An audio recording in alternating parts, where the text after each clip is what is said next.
রংপুর শহরের ব্যস্ত রাস্তায় সন্ধ্যা নামলেই দেখা মেলে ছোট্ট এক ছেলের। গলায় ঝোলানো লোহার রিংয়ে সাজানো পপকর্নের প্যাকেট, ক্লান্ত চোখ কিন্তু মুখে হাসি।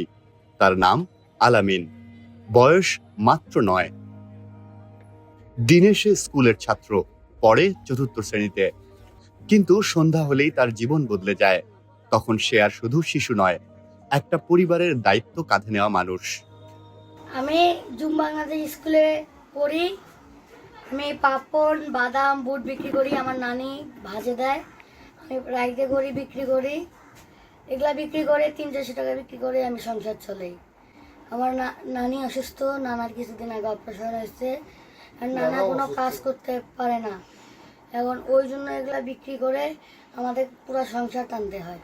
লালবাগ থেকে শুরু করি ব্যাংকের মোড়, ব্যাংকের মোড় থেকে শুরু করি আইডিয়াল মোড়, আইডিয়াল মোড় থেকে শুরু করি চেকপোস্ট, ডিসির মোড়, এগুলা আবার হলো মেডিকেল মোড়, পাকার মাথা, মোলাটন পাকার মাথা, আবার টার্মিনাল, কামারপাড়া, সবগুলাতে ঘুরি। তা আমি রাত 10টা-11টার দিকে আসি, বই পড়ি, তা সকালে রাইতে ঘুমাই, সকালে ঘুম থেকে উঠে আবার একটু পড়ে স্কুল যাই।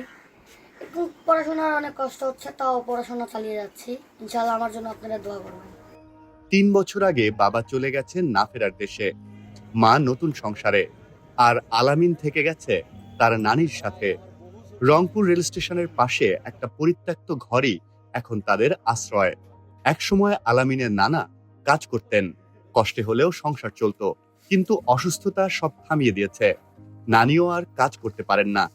তাই ছোট্ট আলামিনই এখন তাদের একমাত্র ভরসা। আমি সুন্দর সেলুনে কাজ করতাম। আমি অপারেশন রোগী। অপারেশন হওয়ার পরে আমি কর্ম ঠিক মতো করতে পারি না। আমার এই নাতিকে পড়াবার জন্য খুব চেষ্টা চালাইছিলাম, কিন্তু উনি সংসার না চলা ইয়েতে উনি এখন পপকর্ন বিক্রি করে, ওনার নানি ভাজে, আমি প্যাকেটিং করে দিই।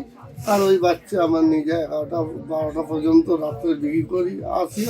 তার মধ্যেও সে লেখাপড়া করতে চায়, কিন্তু ওর খুব কষ্ট হয়ে যায়। কিন্তু কি করব, ভাগ্যের বিষয়, আমি তাকে কোনো দিকে সামলাতে পারতেছি না। ওর বাবা নাই, আমি ছোট থেকে পারছি। এখন ওই বাচ্চা আমার ওর নানার অপারেশন করছে, চলতে পারি না। এখন পাপকর্ন বাদাম বেচে, ওই 200 টাকা বেচে, ওটা দিয়ে সংসার পর চলতেছে। ওটা দিয়ে ওষুধ পানি করা হয়, ওটা দিয়ে খাওয়া হয়। এখন পড়াশোনাও তো এখন করাবার পাঠিয়েছি না। এখন কোনোদিন যায় না, স্কুল গেলে ফির খাওয়া হয় না, এইভাবে চলতেছি। আলামিন প্রতিদিন স্কুল শেষে বের হয় পপকর্ন বিক্রি করতে। শহরের বিভিন্ন এলাকায় ঘুরে বেড়ায় রাত 9টা থেকে 10টা পর্যন্ত। দিনে 300 থেকে 400 টাকার পপকর্ন বিক্রি করে।